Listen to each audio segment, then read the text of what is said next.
So, Poor Folk by Fyodor Dostoevsky was his first novel, I believe. Kind of a novella. So this down here. And it's basically okay. That's actually disconcerting. I'll figure something out. Okay. So it's basically a that and the double were released pretty in close vicinity. 1846. So this is very young Dostoevsky, about 24, 25 when he released his first novels and or works. And yeah, they're pretty astute. They're pretty prescient even then. But a little bit more like pan kind of socialist undertones, especially for the time, which around obviously around kind of Marxist kind of before kind of all the um, intelligentsia of that time were kind of mixing heads together. But there was a strong kind of sense of like justice, I guess, of Russia at the time, especially with like Tsarist Russia and the total like just complete abject desultory poverty that plagued all of like so much of Russia. It was like there's like a tiny bit of wealth going around, and like this the land of it's kind of limited to the uh, high elitist upper class kind of aristocratic families. And if you didn't come from these noble families of counts, and it was a big kind of um, a lot of credit you or wealth was accredited to you if you were of status or like a certain like general in the army, like the Russian army or whatever. You would get certain not just like wealth status, but just kind of like a social status, and you would be in good standing pretty much. But that wasn't the case for like a lot of Russians. They were like the main characters of this novel of this story is Varvara Dobrosilova. Dobrosilova. I'm trying to do this Russian patronyms. Very difficult to get down, but and then Makar Davushkin. So Vavara is a young woman who is kind of literary by nature, but kind of leaves out of that lifestyle. Then she kind of chooses, and then this is kind of contrary to what happens a lot in not just Dostoevsky's novels, but like novels at the time that were talking, I think, very social realist kind of novels that were like painting a picture of like what exactly people were going through, like day to day life, like um, kind of like Madame Bovary by Flaubert. Like that kind of. A lot of times you find people um, staying true to their instincts or staying true to like their romantic, I guess, like as in romanticism, as in the movement of romanticism, despite the lifestyle that it kind of holds. A lot of times it's just like holding if you hold onto your scruples and your kind of or your artistic or ideals, you will be often poor on average, and Dostoevsky knew that firsthand. Um, like the cost of becoming a writer, but also kind of at the time it was uh, uh, Vissar Belinsky, was like a great kind of peer of Dostoevsky's and a role model and like a great in standing in the literary circles around Russia, and he like lauded Poor Folk as as like the next great, as the next Gogol, I think, or the next Pushkin, I think. So yeah, he had kind of he was Dostoevsky was like kind of got a little bit of Poor Folk was well received, as was his other works. Excuse me. But there was a huge gap. It was like a dearth of works by Dostoevsky, obviously, from the time he was taken into Siberian custody and like made to work hard labor jobs and for the next I think 5 or 6, 7 years, and then he was taken out of that, and even then he still had to live out an officership. I think like a kind of petty officer kind of thing. I'm not sure exactly. Not in the military, but like kind of like on certain. He was still able to kind of live about, and I think yeah, the biography Dostoevsky with the made in 2011, I think is a really actually paid a did justice, I think, to his life. But yeah, so there was a lot of with Divishkin is a copyist too, and he is they're basically both second cousins, but twice removed, I think, three times removed, and they are talk a lot. It's an epistolary novel. I should have mentioned that at the get go, meaning that like the epistles of Paul, I guess this is kind of the Pauline epistles. They take on the format of letters that are exchanged between parties. So basically, this is the entirety of this novel is, which is quite interesting, like pretty inventive for the time, especially because a lot of novels are kind of just like to the like didn't really have that kind of first person point of view, like depths into like what's going on, like a very vivid picture. But yeah, so he takes place between these letters, and that style is retained throughout the whole entire book. And then he is basically Devershkin is in love. He's with Vivara, and it's painfully obvious from the beginning. He spends so much money for her. He spends it on gifts and gets her like the entire not Pushkin. That's a different character that does that. He gets her like books and different things, and then which she like politely sometimes has to decline because he himself is so impoverished. They both are brought together in like not just by certain like similarities, but also by their living conditions. Like he jokes a lot about the sheer kind of just um, you know complete like wasting away type of conditions of his house, and like how he literally doesn't even live in a house. Like he like lives in this apportioned little section of a kitchen. So yeah, it's just like you can just get kind of a bit of a picture of like what of just how gruesome some of this poverty was. um so the more that we peel away the books, like the more we see that each we learn more about the characters. Like Dobrosolova actually lived in a rural area, but ended up moving to the city, namely St. Petersburg. And she doesn't like in the city. She's like much more of a kind of free spirited type of girl. And we learn about how her father gets fired from his job, and that's like her mother also gets very like melancholy and very depressed because of this mainly.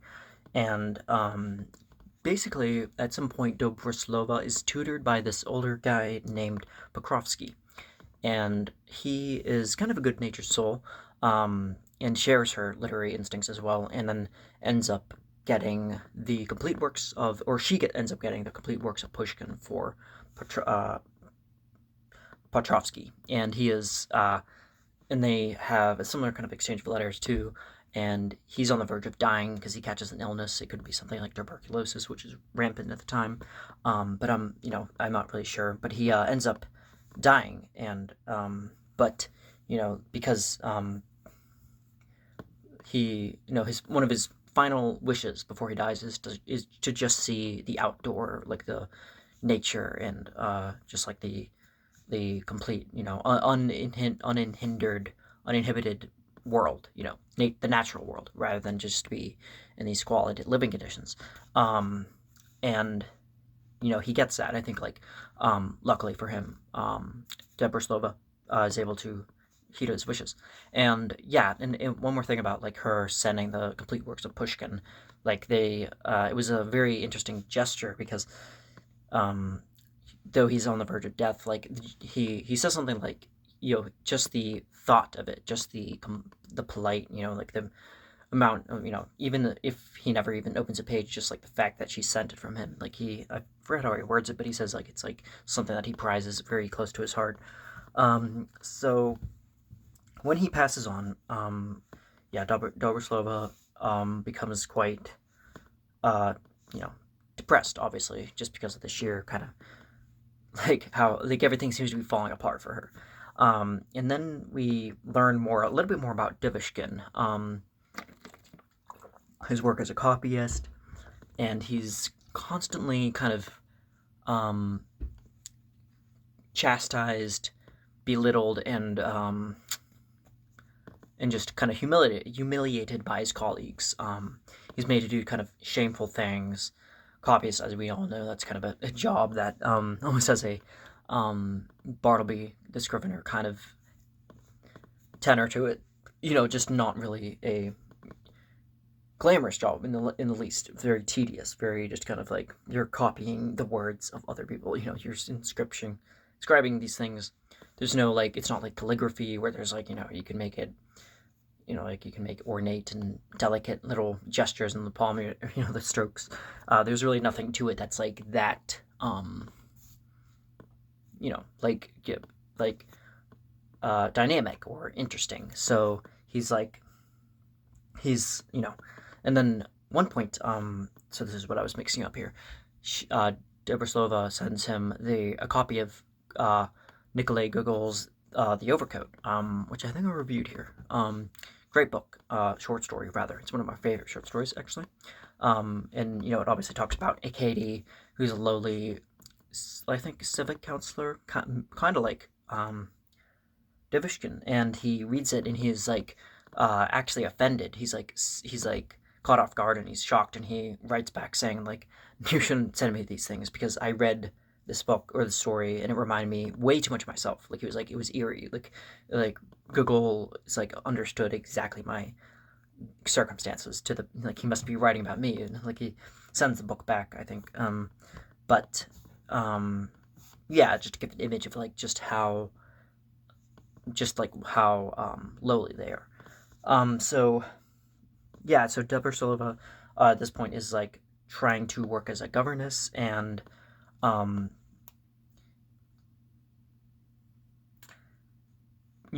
this point, like Devushkin finally has like some bit of luck, and he is able to get a raise of like a measly 20 something rubles, and then this is what he sends to her, and then she sends it back because she's like, I don't need this money, you need it more than I do. And then there's a character named Ratsiak. Oh, sorry, I'm gonna have to read this. Rataseyayev, who is basically a writer. I think I said that, and he writes about, or he jokes about using Dovishkin as a character, and that offends him very much in the same way. Like he's like, Gogol already kind of like made him feel kind of ill at ease. But he eventually actually kind of falls to liking him, and somehow he's able to kind of win over his trust in it a little bit. So yeah, so there's kind of a stroke of luck too with someone's father is like ends up winning this court case and gets a settlement out of it, and ends up kind of bringing their family back together, the Divishkins, but actually because because they lose their father in the midst of it, like due to another illness, go figure, they end up kind of like still like nothing is really resolved. They feel like the money doesn't really add anything to that. So yeah, so at the end of it, Dobroslova is finally kind of runs off with this man named Mr. Bykov, who is like kind of a nefarious, kind of very opportunist, but like very just go-getter kind of guy, and he like sweeps up money, and then he's like opportunities and sees wherever there are, and just kind of like gets money where he can, and then she kind of goes with him. This is where like there's like a kind of break with her instinct and intuition of like a literary artistic girl, and then she like just kind of goes with the safe aspect, and she sees that. And then Divishkin, and then they still find, they still send each other stuff and still send each other letters, obviously, and then she at the end of it, he kind of confesses like that he loves her, and that when he dies, like, you'll find me and you can cry, and it's like a kind of resolution there is that I guess Dobroslova like goes off with the Mr. Bykov, and is like is who knows how happy she really is, and like kind of it's a sad ending, but like they still have like this precious brought together by like the very circumstances that they're growing up with, like they're so bonded by that the kind of affection they have for each other can't be shared by someone like Mr. Bykov. He's just kind of like. But yeah, I liked it. I was like, excuse me, Dostoevsky. Obviously, kind of started out with different kind of literary intentions. Like it was more of it was social commentary with, but a lot of his stuff is social commentary. Like it's getting at something happening currently and that's abreast with kind of the waves of culture. And what's going around him. And he's very privy, or he's very fixated on these kind of injustices and like the kind of like how some classes of people are just completely swept under the rug and belittled, humiliated, like Dobrslova, and they have different reactions to life. Like Dobrslova goes with the easy way out, I suppose, and who can blame her? It's like you're not going to really hold her in contempt.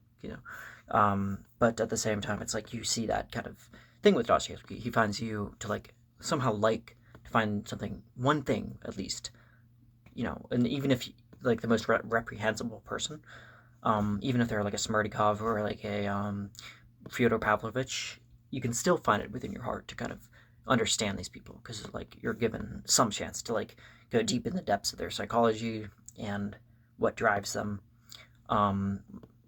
and yeah, but like with what was her name, Grushenka in Brothers Karamazov, like like how the parable, kind of parable like story that she told, it was like kind of something to do with the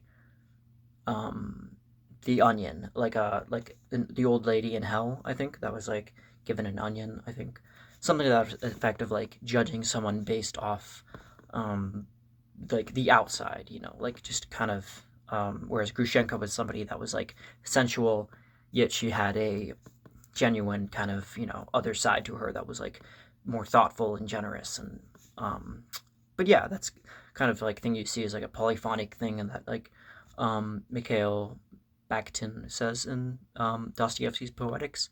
And yeah, I'll definitely be on another thing. I'm just a little bit kind of like not intimidated, but I do have Brothers Karamazov sitting here for like the past like months, several months, just waiting to review it, just because it's been like literally like 7 years since I've read the novel.